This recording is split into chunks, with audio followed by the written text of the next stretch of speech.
Hi again, everybody. It's Kevin Knessa coming to you live from the newsroom of The Observer and TheObserver.com on this, the 17th day of December in the year 2024. Sure hope you're enjoying your Tuesday, no matter where it is you are in the country. Here in the Northeast, a little bit on the mild side today, 57 degrees.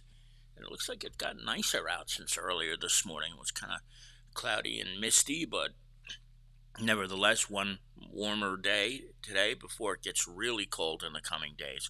But as you do each and every Tuesday, you welcome me into your home so that I can bring you this week's news. And on the front page of this week's edition of The Observer, we have two positive and uplifting stories and one very, very sad story. But before we get to that, let me welcome in my dear friend Carmen De Jesus, who is here with us today watching, and to everybody else who may be watching as well. Carmen, always a pleasure to see you, my dear. Thank you so much for being here like you are each and every Tuesday and whenever we go live, really. Carmen is always here with us, so I'm always grateful for that.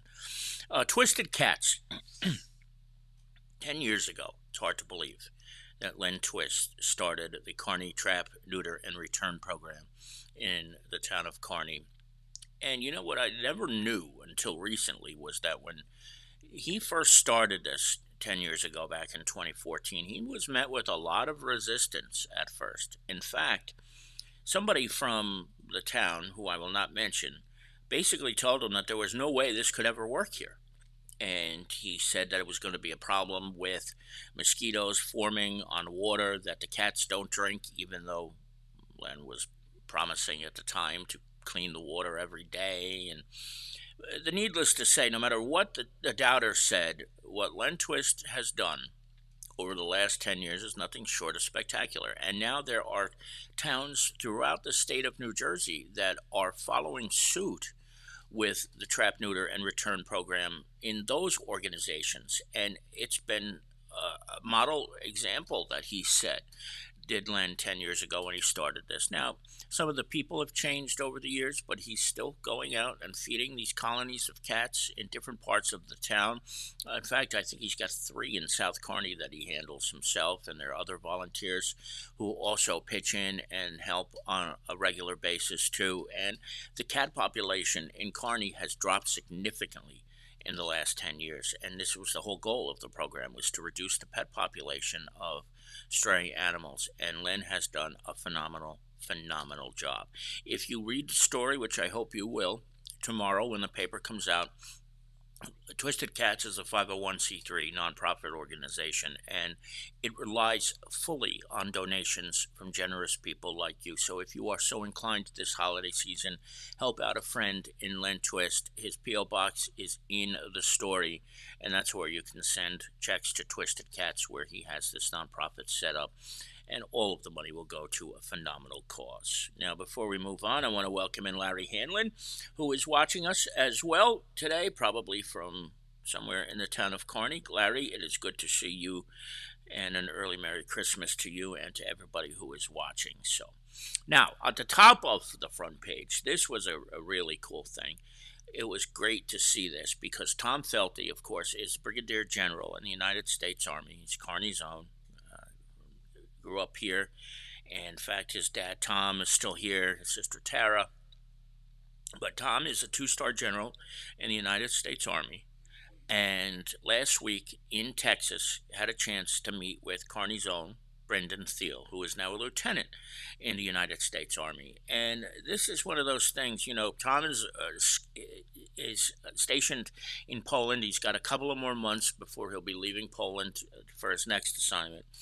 But Brendan and the general were both back in Texas at the same time, so they were able to get together. And Tom's been following his career. Brendan has, as Brendan has gotten older and things of that nature, starting out at West Point. And you really got to think about this. You don't see this too often in many towns, where you have a 2-star general here in Tom Felty with Brendan Thiel, who has just done this town so proud at his young age, and to see the two of them together is just a magnificent sight. So I want to thank the people who brought this to my attention, including Tom Felty Sr., Jerry Facido as well, for sending these pictures, and to Stephen Thiel, Brendan's father, the proprietor of the Thiel Reed Funeral Home in Kearney, for letting us know and being able to share this good news. The bottom of the front page, I think by now everybody knows what happened, that Brian Kolakowski died at the age of 37. His funeral was yesterday at St. Stephen's, and may he rest in peace. And I certainly can't imagine what this family is going through now at the holiday season. What a terrible, terrible time this is. And any type of tragedy like this is hard. But at someone at that young age, we think about Brian and hope that his family's holding up, and including his family at Washington Middle School, because I know they have been through an enormous amount of strife over the last couple of weeks as well. We also welcome in our friend Carol Manley, who is watching us from down the shore. My birthday sister is here. Maybe her mom, Mama June, is here as well, and if she is, hello. If not, give her my love, please. Carol, always good to see you. We miss you up here. There she is with Santa Claus, enjoying the holiday season, as she always does.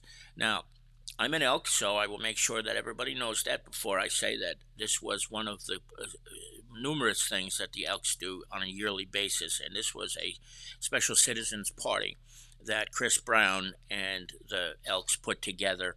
They had another one that I will show you next week, but we wanted to show you this one. What they do, what the Elks do, not just the Kearney Belleville Elks, but the Harrison East Newark Elks, all the Elks, is just extraordinary. But we're very proud of our own Elks Lodge 1050 for all the great work they do, and I want to thank Chris Brown for sharing all this good news with us. Assemblywoman Barbara McCann Stamato has sent out a warning. And many people who have watched this program over the years are probably getting sick and tired of hearing about scammers, but it is very good that politicians like Barbara McCann Stamato are reminding people, especially at this time of year, about gift card scams. Because, how many times do we see things where people say, well, your electricity is going to be shut off and it's very cold out there, but if you can go and get yourself a gift card from Target for $250, that'll save you. So she's sending out a warning, and it really is important for all of us to be vigilant about this. If you know elderly people, just remind them that you can't use gift cards to pay for your utility bills or to get somebody out of jail or to pay for bail or anything like that. Very, very important, and we're grateful to the Assemblywoman for doing this and making this a priority for her. Pat Locasto is here with us from Sin City. Good to see you, Pat, all the way out in Vegas. Sure, it's probably a little bit warmer there than it is here, even though it is very nice today. Speaking of a sporty town, Harrison is getting a new name on the Red Bull Arena. It's going to be called Sports Illustrated Stadium. As you know, unless you're the Yankees, it seems like everybody is renaming and making some sort of corporate effort to name stadiums. So this is a 13-year deal that the Red Bulls struck with Sports Illustrated tickets, and that's a great thing. It's really a good thing that they did this, and that's what we're going to call it now. It's not going to be Red Bull Arena anymore. So that's where it is. Okay, we'll see what happens there as well as that progresses. This was one of those stories that fell in my lap, but I want to tell you about Ron Woods. You remember a couple of weeks ago, you may recall that I did a story about this sister pair who had an uncle who was remembered in a banner from the Hometown Heroes program. We found out all about those two sisters from Ron Woods. He's a Kearney guy, and he lives in Arlington, Virginia now. And he knew about this member of the military who was a Silver Star awardee, but nowhere on his grave or in any of the monuments in Kearney does it say this. So Ron Woods wrote the story, and it's a fascinating story about how this member of the military was killed in action. He was wounded the day he died, but then went back into action because he didn't want to disappoint the people who were in his group, and he went back out, and he wound up getting killed on the day where he was injured earlier in that day. But Ron is looking to get this noted, and perhaps on the World War II monument, to add that he is a Silver Star recipient. And the family is the only ones who are able to do this, but the grave site, which you see right there, that's Ron at the gravesite in Arlington Cemetery, does not note that he is a Silver Star recipient.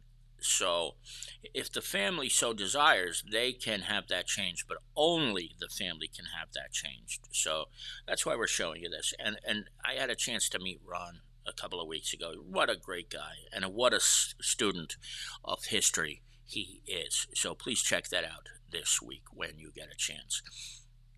Now, I'm just kind of pushing through. We're up to sports already. Jason Bernstein has two stories this week. We had to cut back on sports, but we'll have sports next week. And don't forget, of course, there are 2 pages of classifieds as well. So if you're looking for a place to rent, there are a lot of rentals open this week. And then there are some opportunities in the other page as well. So please check that out when you get a chance. And believe it or not, that's it. We are pretty much done for today. Today went very, very quickly. It really did. And I hope that each one of you have a tremendous rest of the day. I will see you all back here. And don't forget to please like and subscribe. I have the video that I can't find right now, so I apologize that I didn't get to play it. So please go over to youtube.com/theobservernj and like and subscribe the videos for us so that we can get up there. We're up to almost 800 subscribers. We appreciate it very much. All right, everybody, enjoy the rest of your day. Talk to you later. Bye-bye.